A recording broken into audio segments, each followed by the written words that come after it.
First of all, look, just to put on record the very constructive way in which Minister Phelan has been engaging with members of the Oireachtas Housing Committee on issues of local government reform, not just in the piece of legislation that we were dealing with yesterday, but again in this broader issue. And I think it's important that, given the Minister is engaging with us in that way, that we should engage in exactly the same spirit, because for decades politicians in here in opposition have been demanding something for reform of local government, and then they get into power and they don't do anything about it.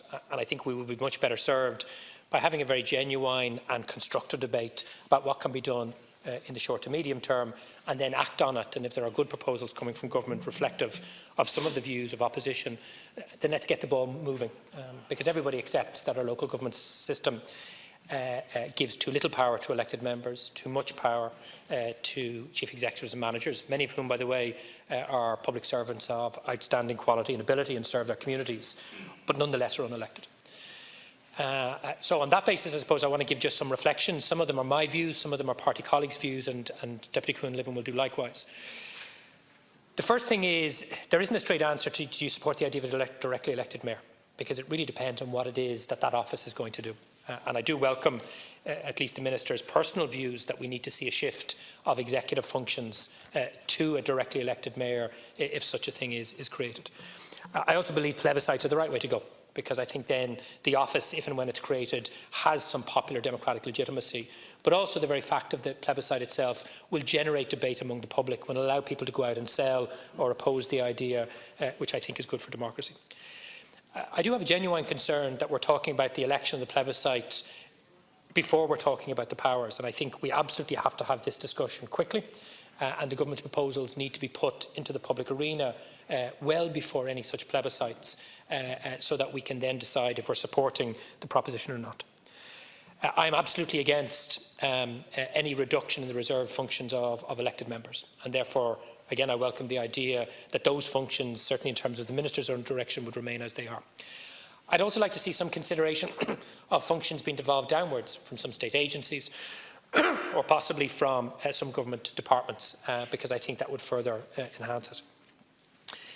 I am disappointed that we're not including Dublin in the broader discussion, although I do appreciate that there had been a process initiated by a predecessor that fell foul of councillors, including some councillors, I have to say, from Fianna Fáil and from Fine Gael, who in the Fingal vote blocked the possibility of a plebiscite for a directly elected mayor in Dublin. The Dublin issue is more complicated because we have 4 local authorities, and there is a concern, and look, I was a member of South Dublin County Council, that a directly elected mayor would be city-centric, and we would be back to some of the difficulties we had back in the old corporation days. And there was also a genuine concern, which even our own local authority in South Dublin felt, of powers being devolved upwards to that office from the local authorities, which we wouldn't support. My view is it's best to identify a small number of strategic important functions that such an office should have. I absolutely agree with the Minister, planning shouldn't be one of those. Maybe at a later stage down the line, when the system is embedded in, we can have a think about that. But given where we've come from in terms of planning corruption and the improper relationship between some politicians and some planning decisions, I think you're much better off starting with things like, for example, strategic development plans, like transport, like those types of issues. And therefore, I think if we were to design an office that has clear executive functions, starts off with a number of very clearly defined issues where a directly elected mayor would add value, then I think you can win the public confidence and you can demonstrate that this office works. And then you could have a process of rolling devolution or further powers at further stages. I think that's a sensible way to go.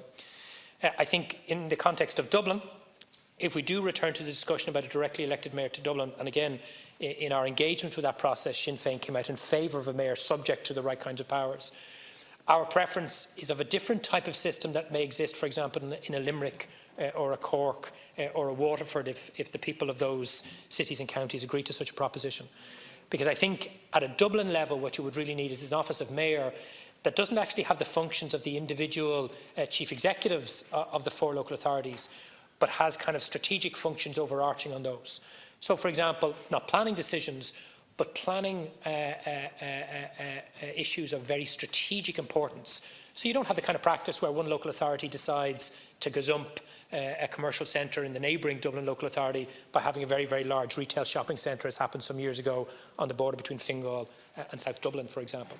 And I think if you had some of those larger strategic functions in a directly elected mayor for Dublin, that could be very positive. The last 2 points are this.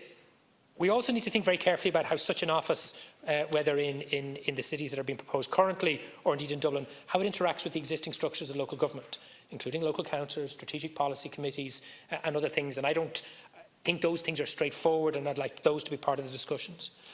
What I would say, Minister, I think it's very good we're having this debate here in public. I do think the Housing Committee, extended to all members who have an interest in this, who aren't members of it, would be a good forum for us to maybe have less rhetorical and more evidence-based discussions and cordial discussions as to what we need, and certainly the Housing Committee would be happy to facilitate that.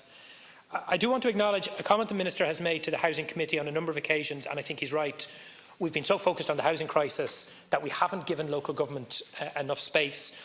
And rather than maybe taking local government away from us, I think what we need to do in that committee is take that responsibility more seriously and create more space for those discussions.